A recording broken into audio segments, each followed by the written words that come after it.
રાજકોટમાં પણ ચાલી રહી છે। રાજકોટમાં ડિમોલિશન મુદ્દે બપાલના દ્રશ્યો સામે આવ્યા છે। વાત રાજકોટની અંબિકા ટાઉનશીપની છે કે જ્યાં ડિમોલિશન મામલે બબાલ યથાવત છે। સવારે 8:30 વાગ્યાથી લઈને અત્યાર સુધી સામે દલીલો થઈ રહી છે। અંબિકા ટાઉનશીપની આસપાસ પોલીસનો બંદોબસ્ત પણ ગોઠવવામાં આવ્યો છે। સમગ્ર ડિમોલિશન મામલે સિટી ઇજનેર કુંતેશ મહેતાનું નિવેદન સામે આવ્યું છે કે ટીપી સ્કીમમાં અહીંથી રોડ નીકળે છે, ગેરકાયદેસર બાંધકામો અહીં ખડકી દેવામાં આવ્યા છે। અંદાજિત 200 ચોરસ મીટરમાં 8 મકાનો ડિમોલિશનમાં આવે છે।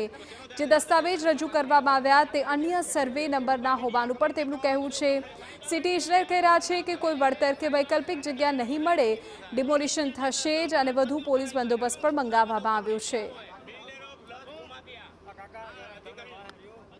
આ લોકોનું ગેરકાયદેસર દબાણ છે, એ દબાણ દૂર કરવા માટે 2023થી નોટિસો અપાયેલી છે।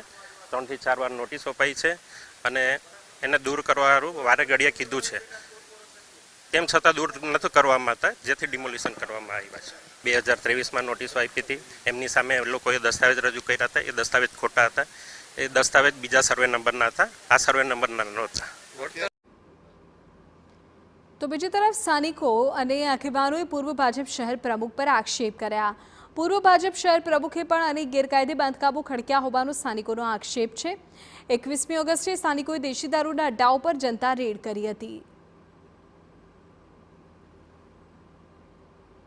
રાજકોટના બિલ્ડરો પ્લસ ભૂમાફિયા કોર્પોરેશનના અધિકારીઓ સાથે સાંઠગાંઠ કરી એ જગ્યા કોઈ પ્રકાર લઈ લીધી છે। આ જ અધિકારીઓ કોર્પોરેશનના અધિકારીઓને બેફામ પૈસા આપ્યા છે કે આ 10-12 મકાનો જે છે ના કાચા મકાનો છે, એટલે એની જમીનની કિંમત વધારવા માટે આ લોકો કોર્પોરેશનમાં પૈસા આપી અને એનું ડિમોલેશન કરવા માટે કોર્પોરેશનને મજબૂર કર્યું છે।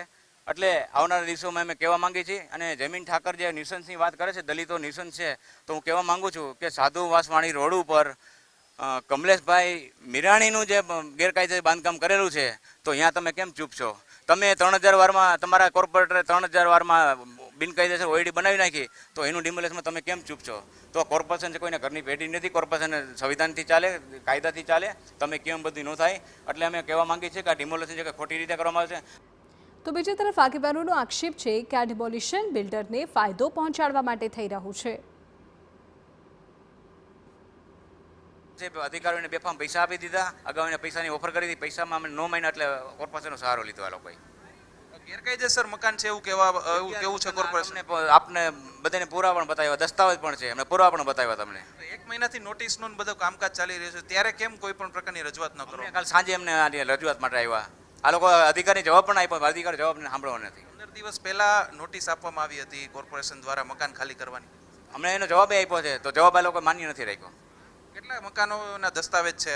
4 મકાનના દસ્તાવેજ છે, બીજા બધા કાગળ છે એની પાસે, અને 35 વર્ષથી રહે છે, કોઈ સરકારી જમીન નથી કે કોઈની માલિકીની જમીન નથી, પણ એન કેન પ્રકારે બિલ્ડરોને ખટાવવા માટે પેરવી કરી રહ્યા છે। લોકોને અન્યાય કરતો આ નિર્ણય છે। આ લોકો વર્ષોથી અહીં રહી છે, એને કોઈને કોઈની પાસેથી આ મકાનો લીધા, આ પ્લોટ લીધા છે, બરાબર?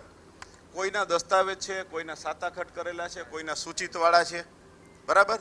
હવે આ ટાઈપના આ લોકોના મકાન છે, નથી સરકારી જમીન ઉપર આ લોકોનો કબજો। એક ખાલી કરાવો છો તમે, તો સામે કોઈક તો જમીન એને આપો, તમે સીધા રોડ ઉપર મૂકી દેવાના।